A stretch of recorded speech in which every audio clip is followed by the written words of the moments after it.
Nous allons en parler avec Jimmy Kitenge. Jimmy Kitenge est un Congolais, mais un Congolais. Jimmy Kitenge, bienvenue. Merci beaucoup pour l'invitation, très cher Jean-David Kilolo. Voilà, un gouvernement de Sama Lukonde investi avec 5 postes réservés à l'espace 7, plus lui-même le Premier ministre. Outre le Premier ministre, ce sera 6 postes réservés à l'espace Grand Katanga. Mais il y a encore un problème sécuritaire. Les Bakata Katanga continuent toujours. Qu'est-ce qui se passe là? Merci beaucoup pour cette question, très cher Jean-David. J'aimerais bien éclairer notre population par rapport à cette histoire qui se passe au Katanga aujourd'hui. Les Bakata Katanga, ce sont des oubliés de la CONADER. Et c'est de la CONADER. Les oubliés. Les oubliés de la CONADER, certainement que Daniel Kawata, s'il est en train de me suivre, il connaît c'est quoi la CONADER. C'était une institution qu'on avait mis en place à l'époque de la transition de 1+4 pour essayer un peu de recueillir tous ces combattants qui résistaient contre la rébellion en République démocratique du Congo. Malheureusement, nos compatriotes étaient oubliés. Mais ce qui me fait mal, c'est quoi? C'est ces silences complices de certains notables du Grand Katanga, tels que Moïse Katumbi et Kyungu Wakumwanza. Moïse Katumbi a été gouverneur pendant 9 ans. Kyungu Wakumwanza, président de l'Assemblée provinciale pendant 9 ans. Aujourd'hui, ils sont tous à l'Union sacrée. Mais on constate que l'action ou encore les gouverneurs de l'Union sacrée, ils sont en train de maltraiter le Katangais aujourd'hui. Maltraiter comment? Oui, oui. Parce que le 28 mars 2020, il y a eu massacre dans la ville de Lubumbashi. On a même profané les cadavres des mamans katangaises, mais sous silence complice de certains de nos compatriotes congolais qui se disent, nos compatriotes katangais qui se disent leaders du Grand Katanga, et un silence complice des élus du Grand Katanga. Pas parce qu'il y aurait pas de l'exploit a été réédité ce week-end. Il y a de jeunes Katangais qu'on a évidemment exposés nus comme des moins que rien, comme des cafards. Ce week-end-là, ça fait très mal et ça dérange. Moi, pourquoi? Ils ont été exposés parce que même ce sont des jeunes qui seraient impliqués dans des Bakata Katanga. On ne refuse pas, même s'ils sont Bakata Katanga. Némoinanté mais a fait ses aventures ici à Kinshasa.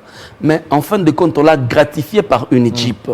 Ce sont des gens inoffensifs qu'on peut recueillir. Il y a beaucoup de leaders katangais qui sont gratifiés aussi, mais c'est que là, on se rend compte que les autres, ce sont des réfractaires qui ne veulent pas intégrer l'idée de l'unité nationale, par exemple. L'idée de l'unité nationale, oui, mais est-ce que c'est opportun de les abattre comme de cafards? C'est ce qui choque les esprits. Aujourd'hui, moi, je constate qu'il y a une politique d'acharnement de Katangais, une politique de Kinshasa qui s'acharne sur le Katangais. Très cher Jean-David, je vais vous donner les faits rapidement. Mouyej Manguezmans, gouverneur de la province de Lualaba, a subi un acharnement. Qui les combat? C'est un Katangais? Malheureusement, on est en train de sous-traiter le Katangais par le pouvoir de Kinshasa pour combattre d'autres Katangais et pour déstabiliser toute la communauté et l'espace Grand Katanga. Aujourd'hui au Katanga, sur les 4 provinces des Mambré, il n'y a que Kiaboula, bien qu'il a prêté allégeance à l'Union sacrée, il est très mal à l'aise, il dirige avec beaucoup de problèmes. Mouyej aujourd'hui n'est pas à Kolwezi. Zoé Kabila, bloqué ici à Kinshasa. Le Olomami, depuis que le pouvoir ici a commencé, depuis que ce pouvoir de Tchilé-Gelou a commencé, le Olomami n'a jamais connu de gouverneur. Donc il y a une politique d'acharnement. Au-delà de l'espace Grand Katanga, il y a aussi une politique d'acharnement contre la notabilité katangaise. Je donne le fait. Ngoï Mulunda, il a certes donné des propos que personne n'a pas soutenus. Mais ce que Ngoï Mulunda a dit, est-ce que c'est différent de ce que notre ami ici, notre ami de Bandal, c'est lui qui a transformé son église en parlement debout de l'UDPS, qui dit tous les jours à Bandal. Mais comme lui, il fait l'apologie de maître de Kinshasa, on le laisse. Ngoï Mulunda, on jette au Niouf. De la même manière, c'est Kalev Mouton. Mais il aurait tenu des propos sécessionnistes. Des propos sécessionnistes. Celui dont vous parlez n'a pas tenu des propos sécessionnistes. Vous avez comparé le propos de celui-là qui a transformé. C'est lui qui paie. C'est qui d'ailleurs? Je ne les citerai pas, je ne me permettrai même pas de les citer, d'autant plus que je suis épris de valeur. Quand quelqu'un a trempé dans des choses qui n'honorent pas, je ne sais pas le citer. Deuxièmement, c'est Kalev Mouton. Kalev Mouton, patron de l'ANER.